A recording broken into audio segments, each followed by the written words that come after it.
আশা করছি পুরোটা সময় খুব জমজমাট কাটবে আপনাদের। তো আমি শুরুতেই শুরু করতে চাই একটা ঘটনা দিয়ে, যে ঘটনাটি আমাকে পাঠিয়েছেন কেউ একজন, লিখে পাঠিয়েছেন সেই রকম একটি ঘটনা। তিনি যেভাবে লিখছেন সেভাবেই পড়ছি। আমার নাম রিয়াদ।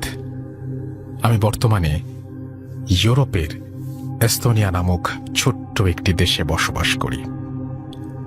এস্তোনিয়া ফিনল্যান্ড ও রাশিয়ার মাঝামাঝি অবস্থিত, যে দেশের লোক সংখ্যা মাত্র 13 লক্ষ।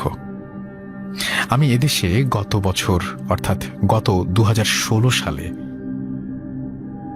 অ্যানথ্রোপোলজির ওপরে মাস্টার্স করার জন্য আসি। বর্তমানে আমি এখানকার শহর তালিনে বসবাস করছি। আমার পড়ালেখার বিষয়বস্তুর কারণে আমাকে প্রায় সময় বিভিন্ন প্রত্নতাত্ত্বিক বিষয় নিয়ে রিসার্চ করতে হয়। কিছুদিন আগে আমার প্রফেসরের নির্দেশে আমি ও আমার সাথে আরো 3 জন মিলে তালিন শহরের পাশে ওল্ড টাউন নামের একটি জায়গায় যাই। বলে রাখা ভালো যে এই ওল্ড টাউন জায়গাটি আমাদের পুরান ঢাকার মতো, তবে খুব কম মানুষ এখানে বসবাস করে। বেশিরভাগ বাড়িগুলোই ফাঁকা এবং দেখতে সবগুলো বাড়ি একই রকমের। বাড়িগুলো এবং বাড়িগুলোর পাশে রয়েছে বেশ কিছু পুরনো স্থাপনা।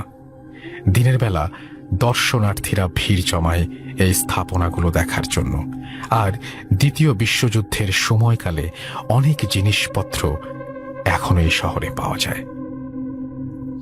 সেদিন আমি ও আমার সাথের 3 জন মিলে আমরা একটি পুরনো স্থাপনার মাঝে প্রবেশ করি। যদিও এর আগেও অনেকবার অন্য স্থাপনায় গিয়েছিলাম এবং কিছু গবেষণা না, কিন্তু আতুর ঘর বলে একটা কনসেপ্ট ছিল তখন। দ্যাট ইজ বেসিক্যালি যখন একজন অন্তঃসত্ত্বা মহিলা, উনি যখন বার্থের পরেও ওনাকে একটু কিছুদিনের জন্য আলাদা রাখা হতো। এটার কিন্তু অ্যাকচুয়ালি একটা কারণ ছিল, নট বিকজ সে ইমপিওর বা এনিথিং লাইক দ্যাট, বাট বাচ্চারও একটা অ্যাক্লেমাটাইজেশন করতে একটুখানি সময় লাগে, সেইটার জন্য একটুখানি আলাদা করে রাখা হতো। এবং তারপরে কিছুদিন পরে হয়তো তাদেরকে আবার সেই ফ্যামিলির সাথে অ্যাসিমিলেট করা হতো। তো এখন যেটা হয় আর কি, মানে জাস্ট ফর সব থেকে আর কি বলি কি যে মামা হইলেন। তো এখন মামা হওয়ার সময় আর কি নানি উনি তখনও আতুর ঘরে আছেন। তো যেটা হয় আর কি, প্রিভিয়াস প্রত্যেকটা বার্থের সময় একজন গ্রামের থেকে ওনাদের এক রিলেটিভ আসতো একদম সবকিছু এইসব দেখরেখ করার জন্যে। তো এখন এই যে রিলেটিভটা যিনি গ্রামের থেকে আসবেন, উনি আর কি তখন মানে ওই পশ্চিমবাংলার সাইডে কি রয়ে গেছেন আর কি। তো খবর ওনাকে দেওয়া হয় অ্যাজ ইউজুয়াল যে আসেন। তো মজার জিনিসটা হচ্ছে গিয়ে যে সেদিন একটা শীতকালের সকালের মতনই ছিল।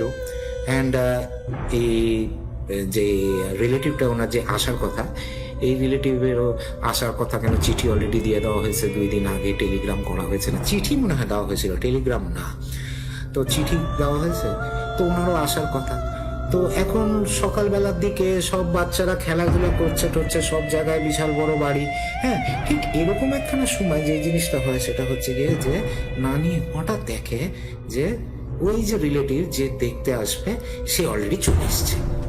তো সে চলে আসে, তো সে চলে এসে কিন্তু আবার একটা খুব অদ্ভুত জিনিস সে করা শুরু করে। সে কিন্তু পুরো ঘরের মধ্যে ঢুকছে না। তো নানি তাকে জিজ্ঞেস করে যে কি গো, তুমি আসছো কখন? তোমার তো কালকেই চিঠি পাঠাইলাম, তুমি এত তাড়াতাড়ি আইলা কেমনে বলো তো? বলে আর বলো না, চলে আসছি আমি তো টেলিগ্রাম পেয়ে গেছি, টেলিগ্রাম পেয়েই আমি চলে আসছি। বলে বাহ, খুব তাড়াতাড়ি চলে আসলো তো তুমি, খুব ভালো। তার কোনো কথাবার্তা না, সে প্রথম কথাটাই বলে হচ্ছে যে দাও দাও দেখিনি, বাচ্চাটাকে দাও তো আমার কোলে। তো তখন নানি বলে যে তুমি আগে একটু ফ্রেশ হয়ে নাও। মাথাটা বার করে বলে, বলতেছি তোরে দে, তুই দিস না কেন, বলতেছি তোরে দে।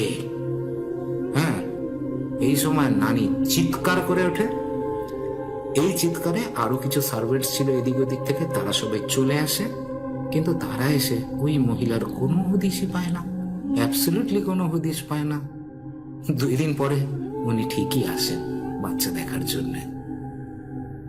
এখন কি এসেছিল, কে এসেছিল, তাদের আসলে অনেক বক্তব্য আছে এসব নিয়ে। হ্যাঁ, প্রচুর প্রচুর বক্তব্য।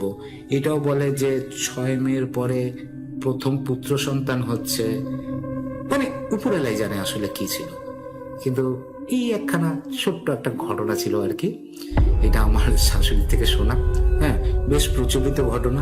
ইনফ্যাক্ট ওই বাড়ির আরো দেখি তার শরীর ভেদ করে এপার থেকে ওপারে চলে গেল। তার মানে এতক্ষণ আমি যার সাথে হাঁটছিলাম, কথা বলছিলাম, সেও অশরীরী। আমি চিৎকার করতে পারছিলাম না, সারা শরীর ঘেমে ভিজে গেছে, আমার কণ্ঠ থেকে কোনো শব্দ বের করতে পারছিলাম না। ঠিক এমন সময় কফিনের ভেতরে থাকা সেই লাশটি প্রচন্ড জোরে গোঙাতে লাগলো। আমি কোনো কিছু না ভেবে পেছনের দিকে গায়ের সমস্ত শক্তি দিয়ে দৌড় দিলাম।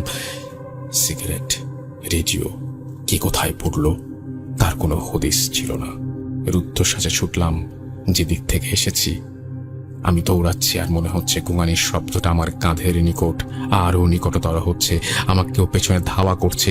ঠিক সেই সময় শেয়ালের ডাক শুনতে পাচ্ছিলাম। মনে হচ্ছিল শত শত শেয়াল একসাথে আমাকে ঘিরে ধরেছে। জীবনে কখনো এত ভয় পাইনি। প্রাণ পরে দৌড়াচ্ছিলাম বাংলোর দিকে। দৌড়তে দৌড়তে বাংলোর জায়গাটায় যখন এলাম, তখন দেখি সেখানে কোনো চিহ্ন নেই, বাংলোর চিহ্ন নেই। চা বাগানের থুতু প্রান্তর, হার চাপ নিতে পারছিলাম না। দিক বিদিক শূন্য হয়ে যেদিকে পেরেছি দৌড়েছি। কাজে উধাও হয়ে যায় এবং জানা যায়, মানে তার শোনা কথা আর কি, যে এই লোকটা একটা হাউস ছিল ওখানে। সে এক সময় কোনো এক কারণে একটা গাড়ির নিচে ঝাঁপ দিয়ে আত্মহত্যা করেছিল। তো ফয়সালের মনে একটা কোশ্চেন জাগে এরপর থেকে, যে এই লোকটা যদি এখানেই তাকে দেখা যায়, তাহলে কেন ম্যানহাটনে তার এই ট্রেন ধরার যে ইন্টারচেঞ্জটা ছিল ওখানে কেন দেখেছিল? এরপর থেকে কখনো আর কোনোদিন ফয়সাল তাকে দেখেনি। কোনো একটা আড্ডায় যখন ফয়সাল আমাকে এই গল্পটা বলছিল, তখন আসলে আমি ফয়সালের ওই বাসাটাতেই বসেছিলাম, যে বাসায় আশেপাশে ওই হোমলেসটাকে দেখেছিল সে। আর এরপর ফয়সালটাকে দেখেনি।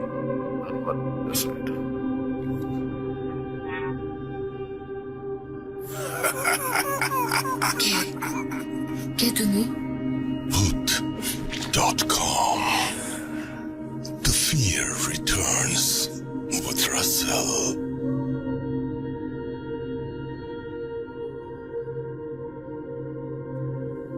রাইট, আমাদের সঙ্গে আছেন আপনাদের প্রিয় আফনান ভাই, এবং আফনান ভাইয়ের ঘটনা শুনবো আমরা আজকে। এবং আশা করছি যে আফনান ভাইয়ের ঘটনা যেরকম আপনাদের পছন্দ, সেরকম আজকেও অনেক বেশি ভালো লাগবে। চলুন শুনে আসি আফনান ভাইয়ের ঘটনা। থ্যাংক ইউ রাসেল ভাই।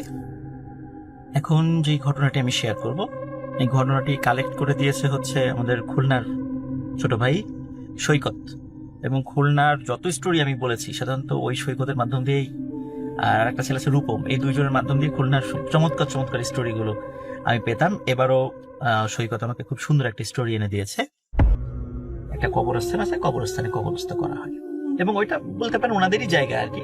বেশ উনি অনেক ভূসম্পত্তির মালিক ছিলেন, মানে কবরস্থ করা হয়। কিন্তু যেদিন কবর দিয়ে এসছে তার ঠিক পরের দিনই মানে লোকজন এসে খবর দিল যে ভাই কবরটা তো ভেঙে গেছে। এখন দেখে যে আসলেই সত্য কবর ভেঙে গেছে, পায়ের দিকটা দেখা যাচ্ছে, কাফন দেখা যাচ্ছে, মাথা দেখা যাচ্ছে।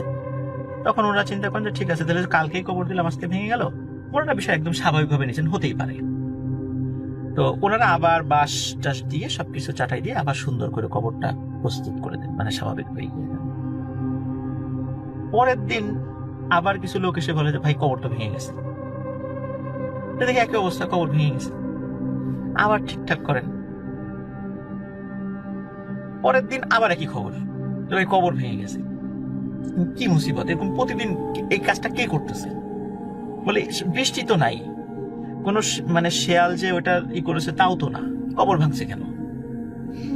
এখন চিন্তা করেন না, বারবার যেহেতু ভাঙছে, অলরেডি 3 দিন হয়ে গেছে, 3-4 দিন হয়ে গেছে, ওদিকে শরীরেও পচন ধরে গেছে। এখন চিন্তা করেন না, এভাবে আমরা এখন আর ওইটা না করি, এখন যেখানে ভেঙে গেছে আমরা মাটি দিয়ে দিই, মানে মাটি দিয়ে পূর্ণ করে দিই, তাহলে ভাঙলেও হয়তো বা আর এরকম হবে না। তো ওনারা মাটি দিয়ে পূর্ণ করে দেন, যতটুকু যেখানে যেখানে ই ছিল আর কি সেখানে, তাহলে এখন আর ভাঙবে না, ওই চিন্তা করে চলে আসে। পরে একই ঘটনা, কবর ভেঙে গেছে। মানে অবাক ব্যাপার, মাটি তো দিয়ে আসছে, এখন তো মানে কবর তো ভাঙার কোনো কথাই নেই, ভিতরে তো আর ফাঁকা জায়গা নেই, যে দেখে আসলে একই অবস্থা ওরকম। উনি চিন্তা করেন নিশ্চয়ই এটা কোনো, যেহেতু মাটি দেওয়ার পরে কবর ভাঙছে, নিশ্চয়ই ওনার সাথে শত্রুতা ছিল, এমন কোন লোক ইচ্ছা করে এই কাজটা করছে।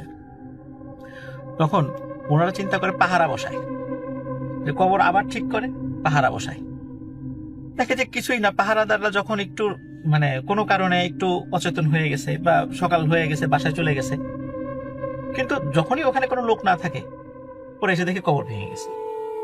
এই ধরনের ঘটনা কন্টিনিউয়াস হচ্ছে, গিয়ে আবার মাছ বিক্রি করেন, এটা ওনার প্রতিদিনের কাজ ছিল। তা উনি এরকম মাছের ঝুড়িতে মাছ নিয়ে মাথায় করে আসছিলেন। তো ওই যে বাজারটা, যে কবরস্থানের দিকে যাওয়ার সময় হঠাৎ করে গম করে একটা আওয়াজ হয়, গম করে। মানে অনেক সময় দেখা যাচ্ছে যে কোন একটা বইয়ের বস্তা যদি আমরা ফ্লোরের উপর হঠাৎ করে ফেলি, দম করে একটা আওয়াজ হয়, যেটা ঠিক ওই রকম আওয়াজ, দম করে একটা আওয়াজ হয়। স্বাভাবিকভাবে উনি আওয়াজটা শুনেন, কিন্তু মনে করছে হয়তো স্বাভাবিক কিছু। হঠাৎ করে দেখে যে ওই আপনার রাস্তার পাশেই একটা অন্ধকারের মধ্যে লুঙ্গি পরা এবং গেঞ্জি পরা, গেঞ্জিটা কেমন ছিল বললে বুঝবেন, সেটা হলো ওই যে স্যান্ডো গেঞ্জি, কিন্তু ওই যে আমরা যেমন টি শার্টের মতো কিছু স্যান্ডো গেঞ্জি আছে না, ওরকম পাতলা গেঞ্জি, গুলো গ্রামের লোকজন অনেক পরে থাকেন এটা। তো ওরকম গেঞ্জি পরা একজন লোক বলছে, এই জামাল নাকি? তখন উনি বলছে, হ্যাঁ কাকা। বলে, মাছ কেমন পাইলি? বলে, হ্যাঁ আলহামদুলিল্লাহ ভালোই পেয়েছি মাছ। বলে, আচ্ছা ঠিক আছে, যা তাহলে। তো উনি চলে যাচ্ছে, যাওয়ার পরে আবার ওই গম করে আবার একটা আওয়াজ হচ্ছে। তখন উনি চিন্তা করছে যে আবার শব্দ হইল। তখন হঠাৎ করে ওনার মনে হচ্ছে, আচ্ছা আমি কার সাথে কথা বললাম?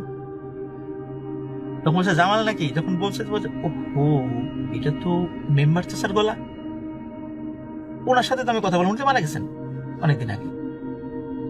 তখন উনি ওই মাছের ঝুড়িটা ফেলে দিয়ে চিৎকার করতে করতে বাসায় চলে যান। বাসায় যান, ওখানে গিয়ে সেন্সলেস হয়ে পড়ে যান। যখন জ্ঞান ফেরে উনি সবাইকে বলেন যে আমি রাতের বেলায় এই ঘটনা ঘটেছে। তখন মোটামুটি ওনাকে ট্রিটমেন্ট করা যায় আর কি, ঝাড়ফুঁক করা যায়, ওনাকে ওটা দিয়ে এই করা হয়। কিন্তু উনি আসলে রাত্রিবেলা এতটা ভয় পেয়েছিলেন, ওনার প্রচন্ড জ্বর আসে, এবং আমরা বিভিন্ন সময় গল্পে বলেছি এরকম যে জ্বর আসলে স্বাভাবিকভাবে অনেকে মারাও যান, এবং উনি 7-8 দিন জীবিত ছিলেন, মারা যান।